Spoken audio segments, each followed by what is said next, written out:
Gostaria que vocês abrissem lá em Efésios 6, 1.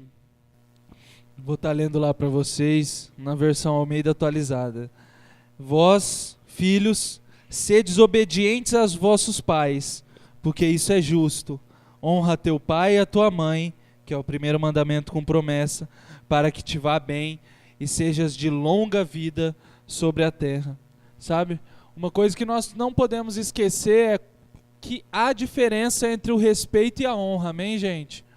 Eu vou estar contando um pouco do meu testemunho aqui para vocês, mas antes disso eu vou embasar ele um pouquinho do porquê tudo isso aconteceu, de onde eu comecei errando, amém? E eu comecei errando justamente em Efésios 6:1, amém? Eu comecei errando no desonrar meus pais, amém? Todos aqui sabem que os pais são autoridades sobre as nossas vidas, né? Nós estamos aqui por eles, tudo que nós sabemos foi por causa deles, amém? E eu tenho certeza que vocês honram o pai de vocês, amém? Só de vocês estarem aqui, vocês estão honrando não só o pai natural de vocês, mas Deus também, amém?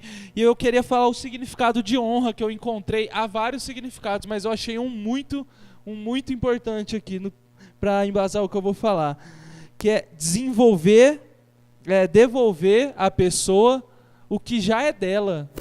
Honra é devolver à pessoa o que já é dela, certo? É isso que nós devemos fazer para Deus e para os nossos pais, simplesmente devolver o que já é deles. Aqui no dízimo ela citou Malaquias 3:10, devolvei o dízimo à casa do Senhor para que haja mantimentos e tal. Isso é honra, porque você já está devolvendo o que já é de Deus, amém? O que já é dele, que a diferença é diferente do respeito. O respeito é você tratar a pessoa além do merecimento dela de ser tratada daquela maneira.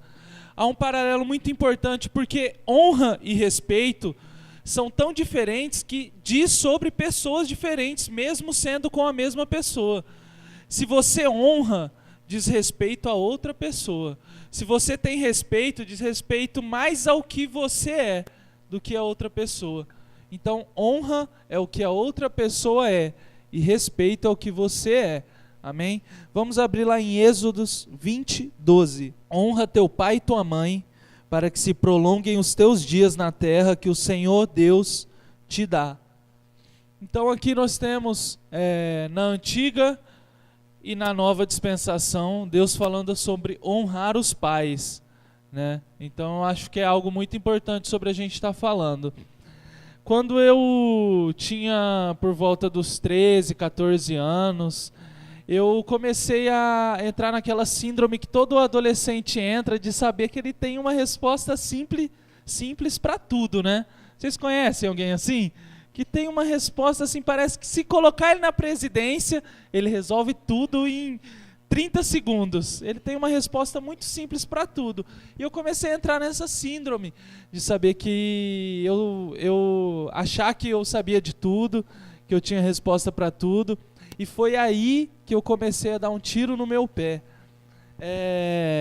Com 14 anos eu estudava no Dom Bosco e jogava futebol, né? Que menino que nunca sonhou em ser jogador de futebol.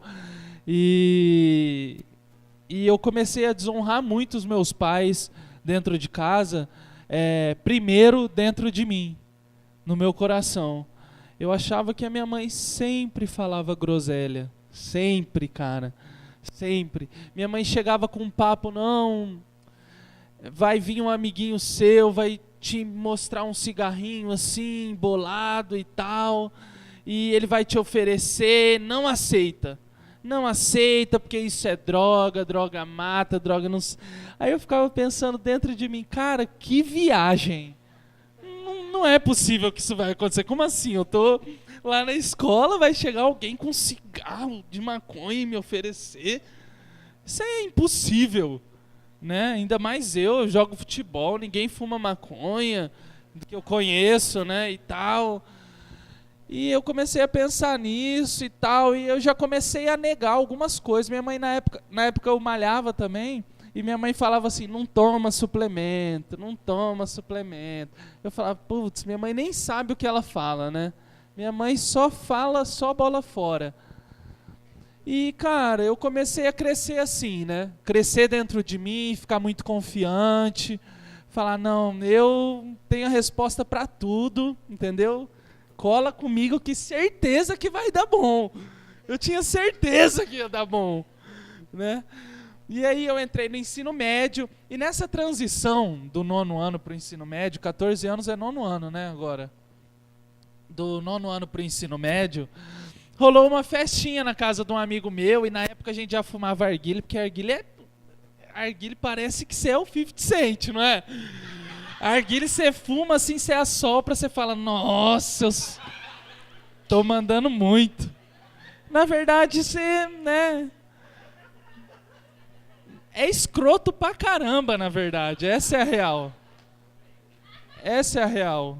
É muito feio, entendeu? Não tem nada a ver, porque não te deixa louco e é caro pra caramba. Esse, entendeu? Não vira, arguile não vira. E aí eu ficava nessa transição do 9º ano pro 1º ano, teve uma festinha e tal, com balalaica. Quem sabe o que é balalaica? Balalaica é fim de carreira, né? E tal, e aí chegou esse negócio que minha mãe me avisou, chegou assim na minha mão, meu amigo, não, vamos lá fumar maconha, gostoso, chapa da brisa e tal, vamos lá, vai ser massa. Só que eu não lembrei do que minha mãe disse. Por que que eu não lembrei? Porque a gente só lembra das coisas que a gente considera, amém, gente?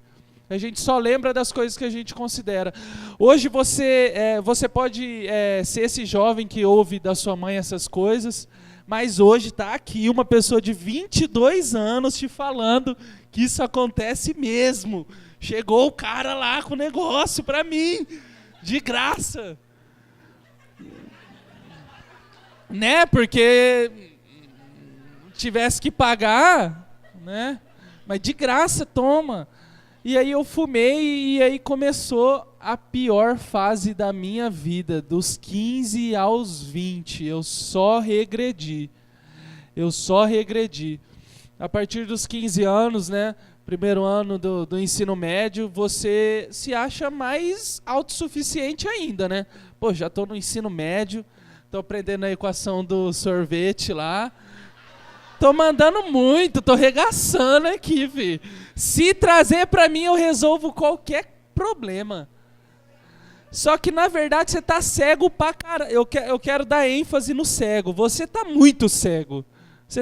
Se você pensa assim, você tá cego e você vai ter prejuízo pra sua vida. Se você acha que você pode resolver tudo sem os seus pais, sem alguém te auxiliando espiritualmente, em qualquer coisa, você está cego. Eu quero te trazer essa mensagem hoje. Você precisa ter humildade, você precisa saber que você precisa de pessoas mais velhas, de outra geração, para elas te passarem cultura. Sabe o que é cultura? Cultura é um conjunto de informações que você precisa para estar inserido num local. Certo? Você precisa disso. Nós temos a cultura do reino, amém? Nós temos os princípios bíblicos, e isso nem a ordem do pai de vocês pode atropelar, amém, gente? Vocês sabem disso, né? E aí nessa transição, e aí eu comecei a usar assim, final de semana, não, fumar um baseadinho final de semana, ouvir um Racionais, ainda se ouve Racionais ainda? Né, ouvir Negro Jesus Chorou e tal, e eu ouvia lá e falava, meu Deus, eu tô muito criminoso, né? E aí eu ouvia e tal, e saía bastante, ia pras festas, nunca fui muito de beber assim, mas fumar, meu Deus do céu, fumava com força. E aí saía muito, e aí nesse meio você conhece só gente que não presta, é incrível, ninguém acerta nada. Aí você conhece pessoas que acertam menos ainda, né? Eu tinha um grupo de amigos que eles gostavam muito de brigar. Apesar do meu tamanho, eles gostavam muito de brigar, muito mesmo. Então, a brisa era fumar e brigar nos rolês. Pra você ver como tava feio. Tava muito feio. E aí meus pais começaram a desconfiar, porque eles iam me buscar, eu me arrumava assim, eu me olhava no espelho, eu tinha um Kicks e tal, e sempre gostava de umas camisetas mais largas. Aí eu olhava assim e falava, nossa, tô muito 50 Cent, né? Aí chegava na porta do meu pai e falava assim, pai, você me leva? Você entendeu o paralelo? Tipo, não faz sentido, vocês concordam comigo? Você é apenas o filho do seu pai de 15 anos. Entendeu? Você não é um traficante, bandido, né? Isso eu tô falando pra mim, viu, gente? Isso eu tô falando pra mim. E eu me arrependo muito hoje, né? E na época eu conheci esses amigos meus e a gente andou muito tempo junto, mais ou menos dos 15 aos 20. A gente andou muito tempo junto. E a partir do segundo ano, né? Do ensino médio, eu quase reprovei. Na verdade, eu quase reprovei desde o 9º ano. Mas do segundo ano quase reprovei mesmo, de verdade, né? Minha mãe foi lá na escola, eu estudava no ali. Quem estuda no sabe que tem gente lá dentro que não presta, né? Já foi uma escola de católico, hoje em dia não é não. E pode falar isso?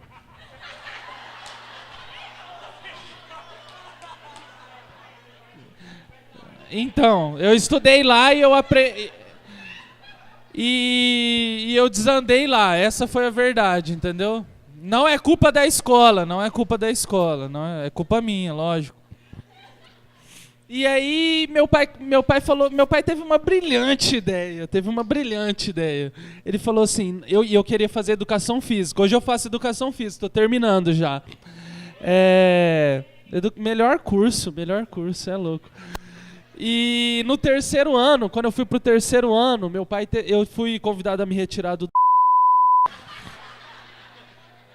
porque, enfim, eu fui meu pai teve a brilhante ideia de me colocar no nota 10 para eu estudar lá, para ver se mudava a minha mentalidade.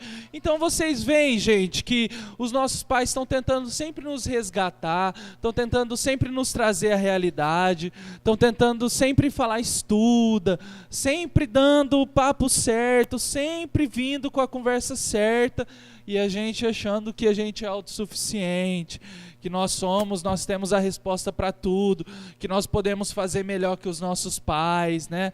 Então, galera, ouçam eles. E meu pai me colocou nesse colégio.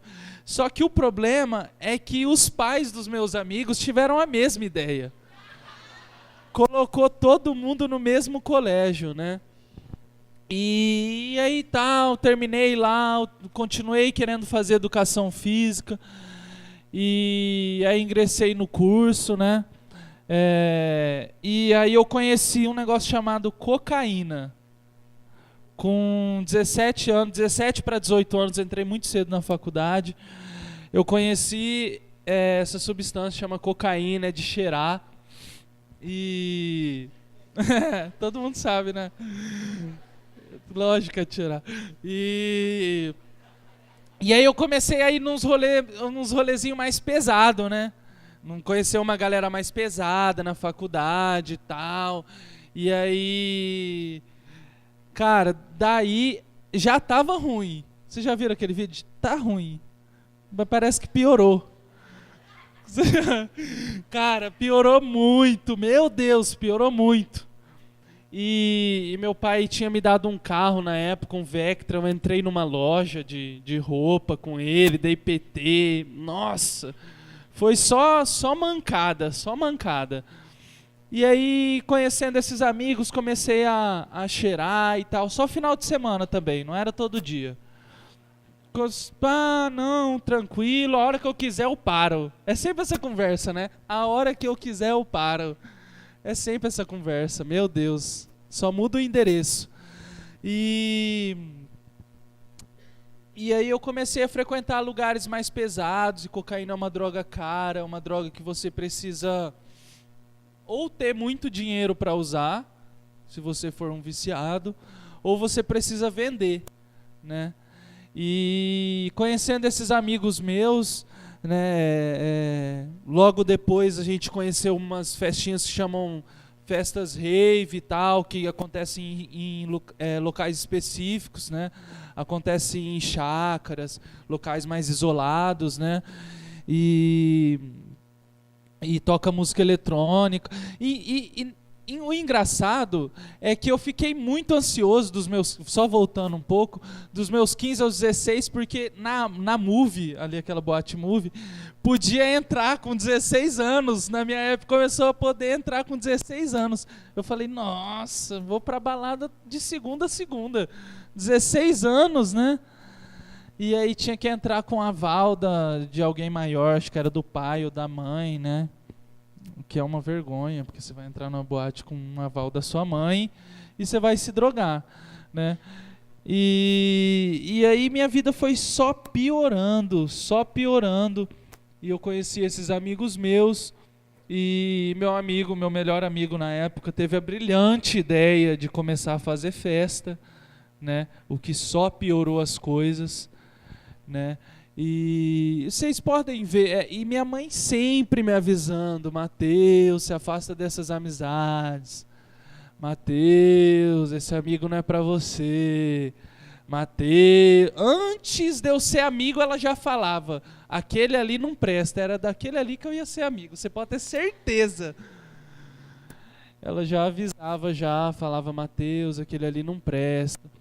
Cara, o que eu vejo hoje em dia é que os nossos pais, eles tentam, como eu já disse, eles tentam sempre nos trazer para a realidade, sempre nos trazer para algo melhor, ser o que eles não são. Às vezes eles acabam errando nisso, sim, às vezes eles acabam colocando em vocês, e em mim também, algumas frustrações deles, o que eles não foram, o que eles não tiveram, sabe? Eu acho que um problema da minha mãe, se é que isso é um problema, foi que ela me amou demais, sabia? Ela me amou muito.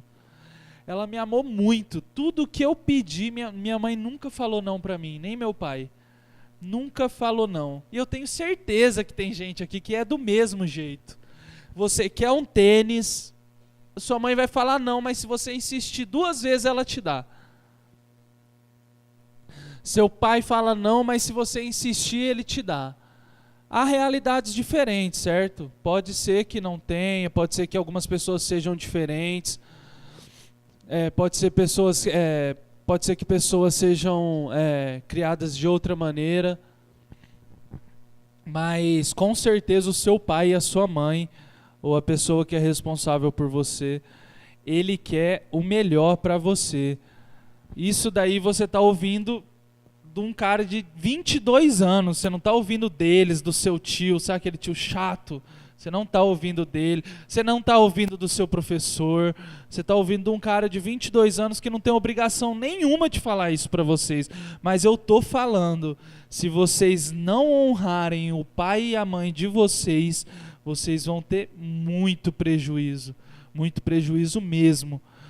Mas Deus, sendo misericordioso, Ele teve misericórdia da minha vida. Amém?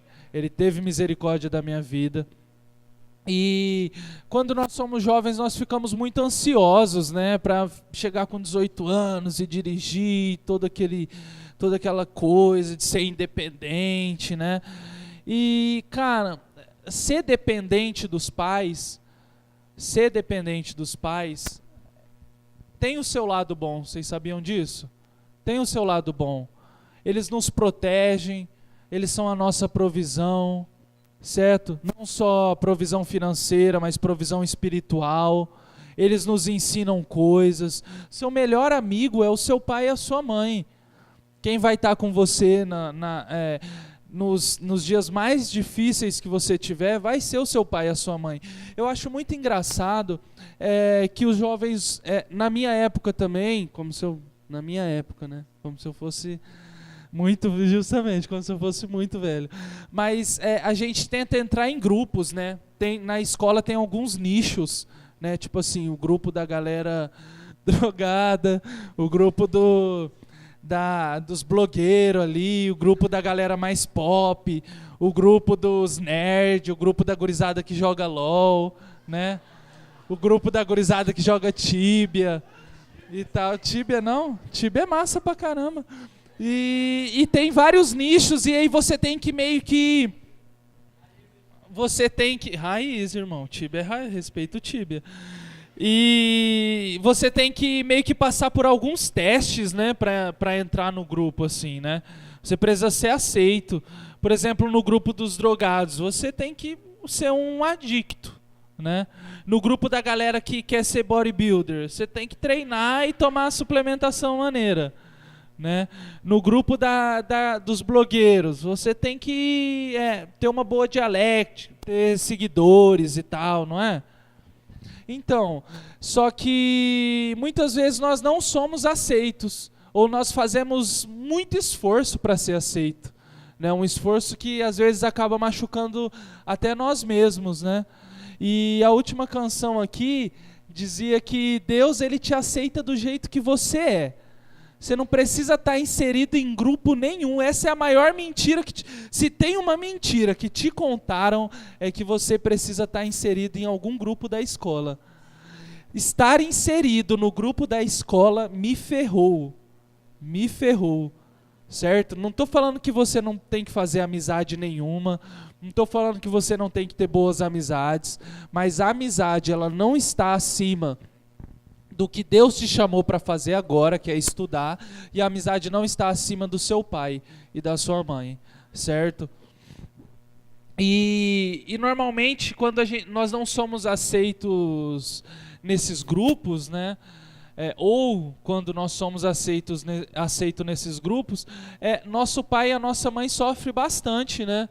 A gente meio que descarrega neles toda frustração ou todo ar de conquista, podemos dizer assim, a gente desconta nele, né? Ou você fica muito confiante em casa e acha que seu pai e a sua mãe não fala nada com nada, ou você fica muito triste e acaba contaminando seus pais, né, com essa tristeza. Então que nós possamos ser jovens cristãos de verdade. Vocês estão aqui com um propósito e mudar o ambiente que vocês estão inseridos. Não só na escola, mas dentro da sua casa. Seu pai e sua mãe pode não ser cristão, mas através da sua vida, vendo a maturidade que eles não têm em você, com toda certeza eles vão te dar crédito, com toda certeza eles vão conhecer o Deus que repousa sobre a vida de vocês, que está dentro de vocês. Amém, gente? Então, através da vida de vocês, vocês podem influenciar os pais de vocês, amém? Amando, respeitando.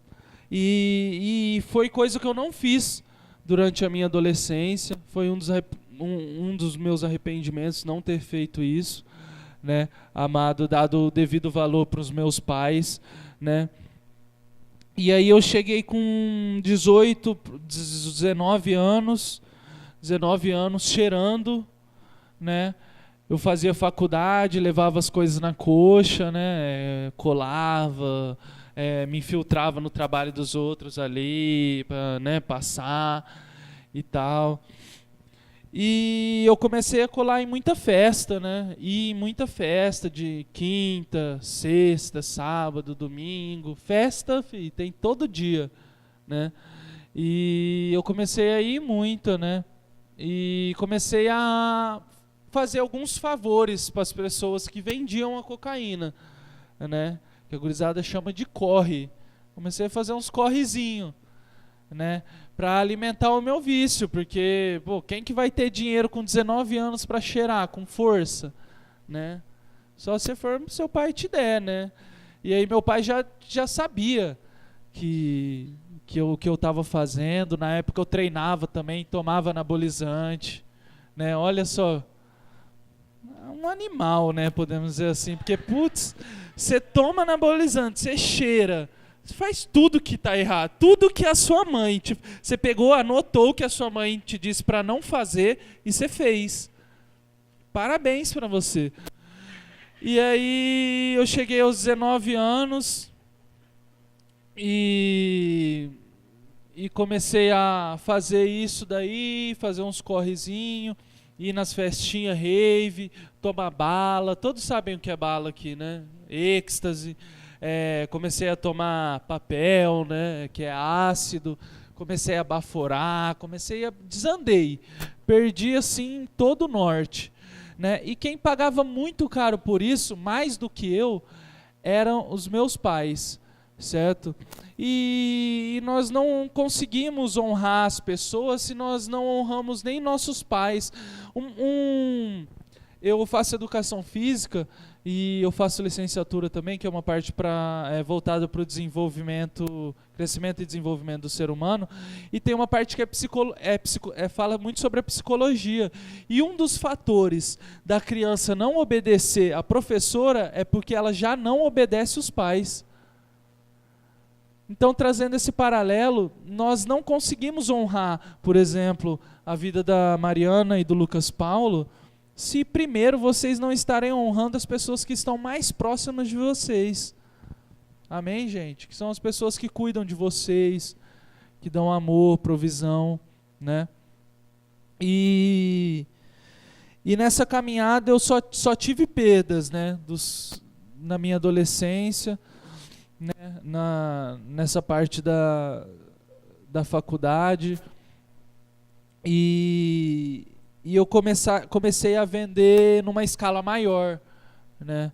Porque você sai, você usa drogas, você tem que pagar a entrada de festa, locomoção e toda essa questão precisa de muito dinheiro para você estar sempre em festa.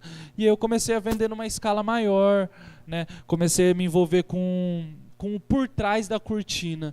Tudo isso é muito lindo, você vendo num vídeo no YouTube lá, Universo Paralelo, Tomorrowland, tudo isso é muito lindo vendo no vídeo. Mas deixa eu contar uma coisa para vocês que vocês não sabem. Tem um por trás da cortina. Existe um por trás da cortina. E eu não estou entrando nem no quesito espiritual.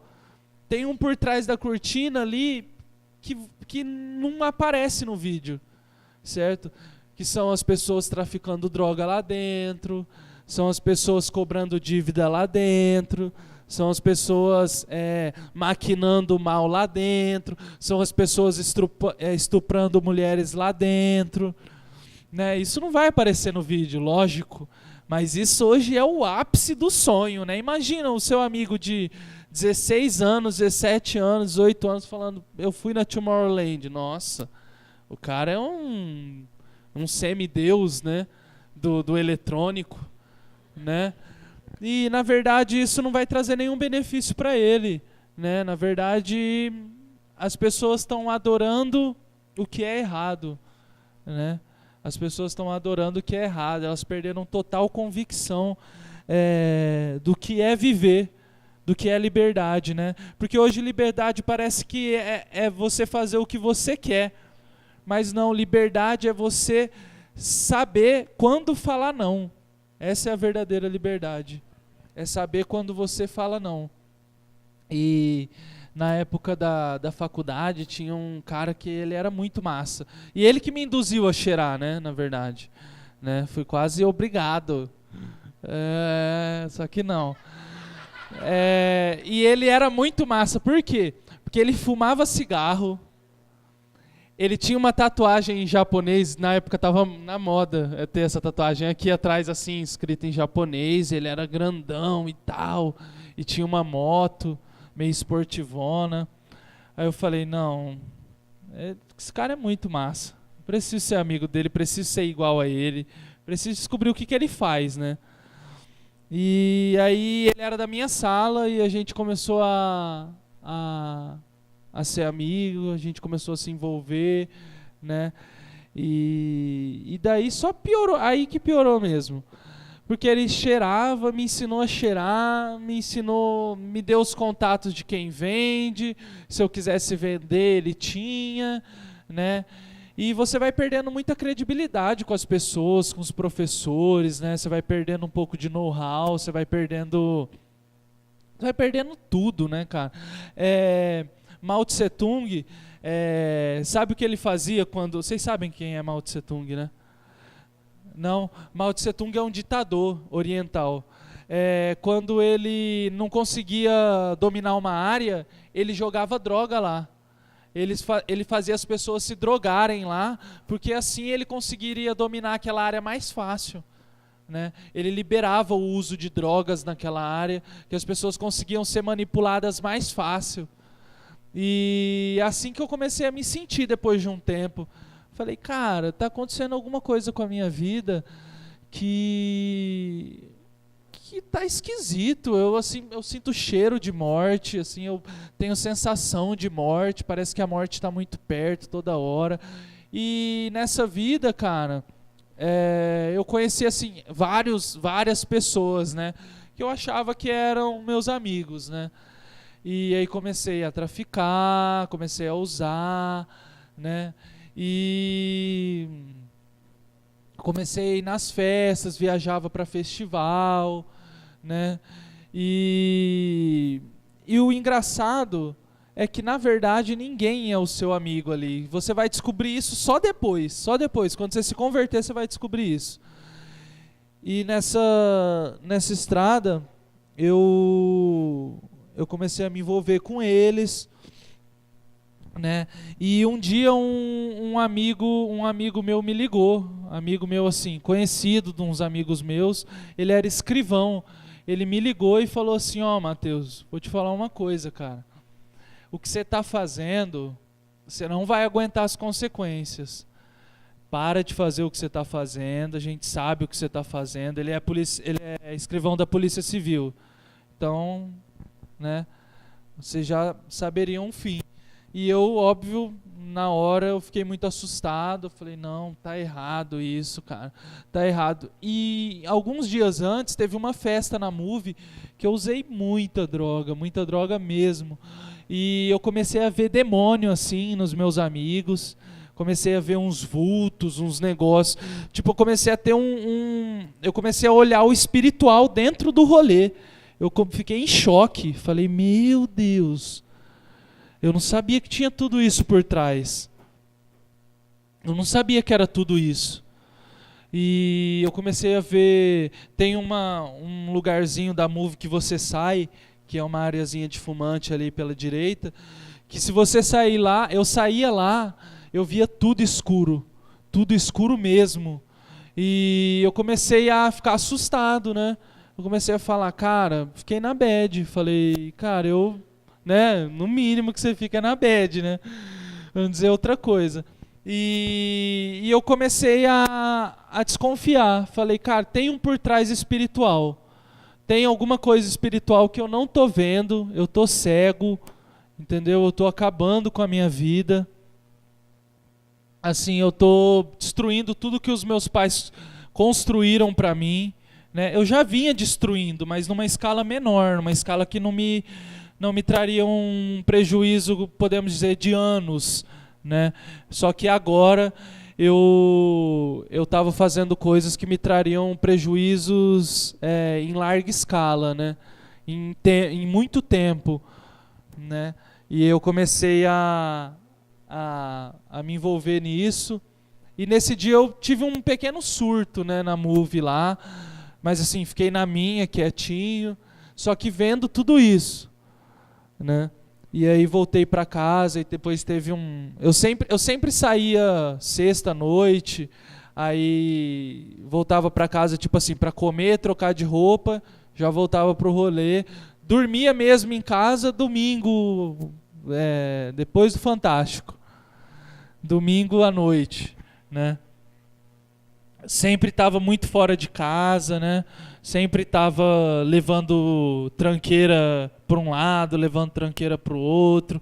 Aí tranquei minha faculdade, né? Tranquei minha faculdade. E as coisas na minha vida começaram a não só parar, mas regredir. E regredir muito, né? Começou a regredir muito. E teve um dia que eu tinha brigado com os meus pais, né? E aí eu saí na maldade. Eu falei, não, agora eu vou estourar mesmo com força. Agora, se eu não morrer hoje, né? Agora eu vou estourar e é tudo culpa dos meus pais. Porque a gente é muito bom em botar a culpa nos nossos pais também, né? Como assim é culpa dos seus... Briguei com meus pais, vou cheirar, né? E E aí tinha um amigo nosso que a gente sempre alugava som, né? Aqueles linezão grande, né? Um pouco maior que eles, que esses sons aqui. E um amigo nosso, ele tinha acesso a um espaço que é um hangar de avião. Vocês sabem aquele hangar do Teruel ali? Então a gente tinha acesso ali para fazer algumas festinhas e tal. E aí nessa época, nesse dia só foi uma galera que vendia, uma galera que tocava, né? Eletrônico. Foi bem restrito mesmo. Né, foi tipo uma PVT, né? Todo mundo sabe o que é uma PVT. E aí a gente foi lá, levou uma CDJ e tal, fomos entupido de droga. E aí a galera começou a tocar e tal. E nesse dia que eu tinha ido na Move, eu já falei, cara, eu acho que eu tô precisando ir pra igreja, né? Eu tô meio sujão espiritual, assim. Eu tô meio, não sei, parece que eu tô morrendo espiritualmente. Já tava morto faz horas, filho. Eu falei, não, eu acho, tipo o piu-piu, síndrome do piu-piu, né? Será que eu vi um gatinho? E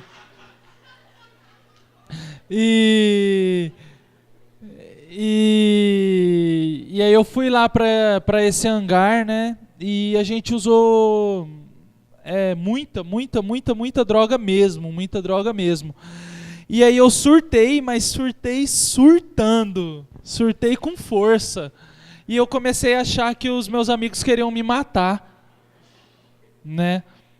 E cara, foi muito triste mesmo. Vocês estão rindo? Pode rir, agora é pra rir mesmo. Mas na hora foi muito triste. Vocês conseguem ver o quão rápido foi isso? Minha mãe me avisou do cigarrinho, eu experimentei o cigarrinho e tipo... corri já. Corri pra morte, né? Podemos dizer assim. E realmente, eu já vinha sentindo a morte meio me cercando, assim. Eu não sei se alguém de vocês já teve essa sensação, né? Mas eu creio que se você já teve, hoje você não tem mais. Através do poder de Jesus, amém? E eu sentia a morte me cercando muito de perto, muito de perto. A gente sempre arrumava briga onde a gente ia e sempre conseguia machucar alguém e tal, e machucar mesmo, né? E eu falava, cara, uma hora vai chegar a minha vez. E eu tinha essa consciência que ia chegar a minha vez de ser machucada. E que na minha vez não ia ter desculpa, não ia ter pano, não ia ter nada. Ia com o boi com a corda, né? E a gente foi nessa festa e tava tocando um eletrônico lá e tal, e a gente usando droga. Eu virei pro meu amigo, né? Que eu não vou citar o nome dele. Falei, cara, eu acho que os caras estão querendo me fechar. Eu acho que os caras vão me passar aqui, irmão. E na verdade até hoje eu não sei se é um surto ou se isso ia acontecer mesmo, né? Mas, enfim. E aí eu fiquei comecei a surtar, né? Não aguentei ficar no lugar onde eu tava. E lá no hangar do Teruel é tudo arame farpado, assim. É tudo arame farpado. Eu varei aquele arame farpado com força.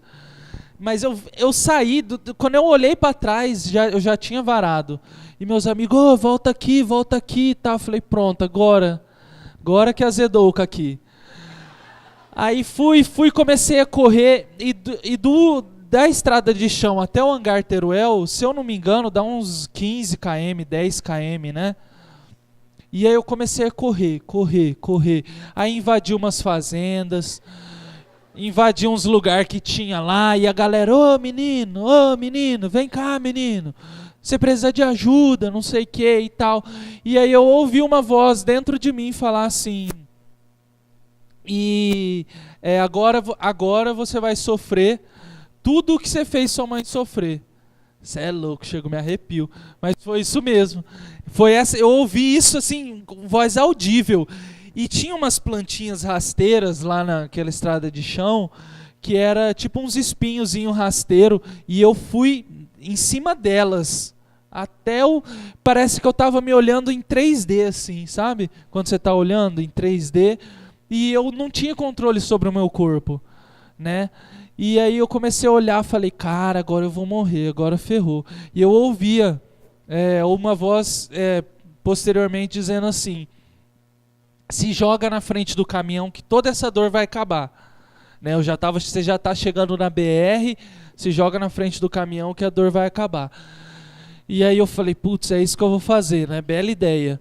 Aí eu comecei a correr, começou a me dar cãibra, eu vomitava muito, e começou a me dar cãibra nas costas inteirinha.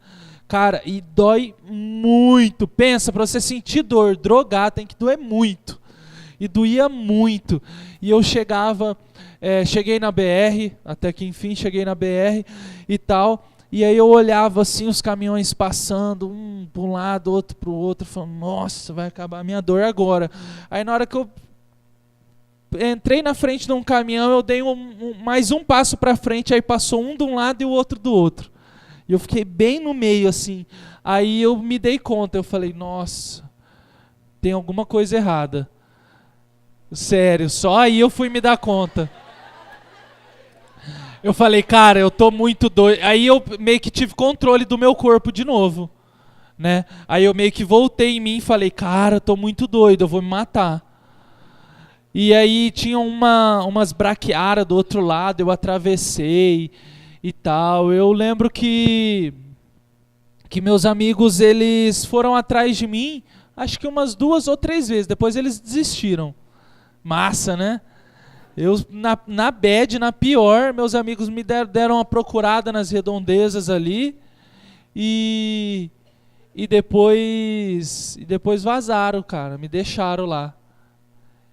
E em uma das fazendas que eu invadi, eu encontrei uma senhorinha que, cara, eu não sei se eu tava muito louco ou ela parecia com a minha avó mesmo.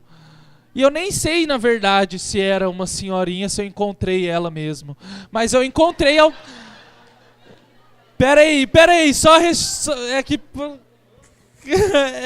eu encontrei, assim, uma pessoa e ela parou e falou, o que você quer? Aí eu falei, eu tô precisando de ajuda. Aí... Nossa, até arrepio. Aí ela falou assim, cadê seus amigos? Aí eu me perguntei, né? Falei, é verdade, cadê meus amigos, né? Eu me perguntei, eu falei, caraca, eu tô sozinho. Foi aí que eu fui perceber que pra você ver o nível de cegueira que eu tava, né? Muito obrigado, minha ajudadora, te amo. O nível de cegueira que eu tava, uma cegueira monstra, né?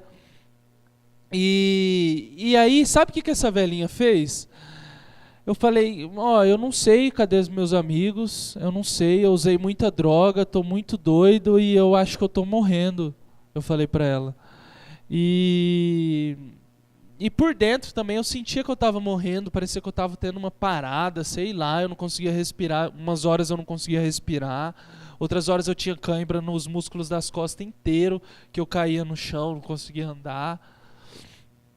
E ela pegou ela tava lembro até hoje, com um carro, ela e o marido dela foram me seguindo num carrinho e tal, e eu muito doido na BR, andando para um lado e para o outro, e andava e me jogava nas braquiárias, e andava, e ela ficou me seguindo, e eu não sei como, até hoje ela entrou em contato com a minha mãe. Né, porque eu tinha ligado para minha mãe e falado, mãe, tinha falado para ela, mãe, eu vou morrer, mãe, eu vou morrer. Eu liguei para ela e aí meu celular acabou a bateria na hora, eu joguei meu celular fora, joguei carteira, relógio, minha mãe ficou doida atrás, né? Aí uma hora eu fui tentar passar por um arame farpado, me enrosquei, me machuquei todo, desmaiei lá num buraco e aí acordei com o marido da minha avó me cutucando, falando, vamos pra casa, nossa, te achamos, não sei o que e tal. E tava essa velhinha e esse velhinho lá com o carro, né? Eles me seguiram, conseguiram contatar meus pais e pra ir lá me buscar. E eu vejo, cara, que foi Deus me tirando daquilo lá, desde o começo. Amém? Uma intervenção de Deus, assim, mesmo eu sendo... era imerecido, mesmo eu não merecendo. Deus foi lá com a mão dele e me puxou, amém? E me trouxe a visão novamente. Eu fiquei uns 3, 4 meses em casa, né? Minha mãe queria me internar, e eu fiquei uns 3, 4 meses em casa, né? Só indo da igreja para casa, da casa para a igreja. Meu pai tinha um depósito de material de construção, então eu trabalhava lá. Às vezes me dava um surtinho ou outro, né, de pânico, mas Deus ele restaurou minha vida. Eu comecei a congregar aqui, né? Eu tive uma recaidinha no Réveillon, né? Uma recaidinha no Réveillon de 2016. Mas depois eu conheci aqui a Verbo e tal, e aí é mais uma outra longa história. Mas a misericórdia de Deus me alcançou, certo? A misericórdia de Deus me alcançou, o amor dele me alcançou. Hoje eu provo do amor de Deus, hoje eu provo da provisão de Deus, hoje eu provo da sabedoria de Deus, hoje eu provo do entendimento de Deus. E sabe por que tudo isso aconteceu? Só porque eu não honrei meu pai e minha mãe. Vocês acreditam nisso? Isso só aconteceu porque eu não honrei eles. Não poderia ter sido evitado? Eu não poderia ter estudado bonitinho, entrado na faculdade. Não poderia? Poderia ou não poderia? Lógico que eu poderia. Mas eu me achava autossuficiente. E aí eu conheci aqui a Verbo, né? A Igreja Verbo da Vida, Junção, na época era o pastor Henrique. E eu fui muito bem pastoreado. Eu trouxe uma coisa muito importante. Eu trouxe o JLC para minha casa. Eu tinha me convertido, eu acho que tinha 3 ou 4 dias no Verbo da Vida. E a Bruna e o Barreto, eles eram líder lá no Rádio Clube. Eu fui lá conhecer e tal. Eles falaram, cara, tô precisando de uma casa para receber a célula, né, o JLC. Eu falei, cara, pode ser na minha casa. Eles falaram, mas você falou com seu pai e com a sua mãe? Eu falei, não, falei. Nem tinha falado. Eu falei, cara, esses caras precisam me abraçar de segunda a segunda, das 6 da manhã até as 6 da manhã do outro dia. Porque eu não posso me desviar, não tem outro caminho. E... Tava feio, né, Barreto? Tava feio. E aí eu recebi o JLC lá em casa e eu provei naquele tempo de uma restauração na minha família, uma restauração na minha vida, uma provisão sobrenatural sobre a minha vida. E tendo o JLC lá, eu conheci a Bruna, né, que era a líder, né, do JLC e tal. Gurizão, segura. E eu conheci ela e eu orei bastante tempo, muito tempo por ela, né? 1 ano e pouquinho mais ou menos. E eu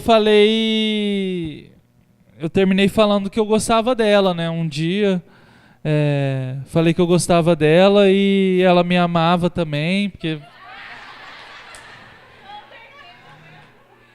eu sou um cara, né? Como vocês podem ver, muito apresentável hoje. Alimentado. E aí, cara, que conclusão nós podemos tirar disso? Hoje eu namoro, hoje eu estou terminando minha faculdade, hoje eu estou vivendo a vida que eu sempre quis viver, só que eu não sabia que eu sempre quis viver essa vida. Eu estou vivendo a vida que eu sempre quis viver, de verdade, não me falta nada, não me falta absolutamente nada. E cara, glória a Deus pela misericórdia dele. É muito bom poder provar da misericórdia de Deus, mas melhor ainda é provar das bênçãos, amém? Amém? Eu espero que quando vocês precisarem, vocês vão provar da misericórdia de Deus, mas eu espero que vocês nunca precisem, amém? E que nós possamos rever nossas amizades, nossas boas associações, nossas conexões divinas, amém, galera? Foi meio que um bate-papo aqui, um negócio diferente. Eu não trouxe muitos versículos para vocês, mas eu embasei o que eu falei. Amém? E eu espero que vocês tenham aprendido que vocês não precisam cometer o mesmo erro que eu cometi. Amém? Vocês não precisam trazer todo esse dano para a vida de vocês, certo? Isso não é legal. Pode parecer muito massa ir pra balada, mas não é muito massa ir pra balada, não é. Eu já fui em todas as baladas e não é massa. Hoje, se eu pudesse não ter ido, eu não teria ido. Amém? E não só porque eu sou cristão. Não só porque eu sou cristão, amém? E eu agradeço muito o convite. Esse é um pouquinho da minha história. Amém, galera? Eu espero ter edificado a vida de vocês. Eu espero ter trazido para a vida de vocês uma palavra prática em que vocês possam estar usando no dia a dia.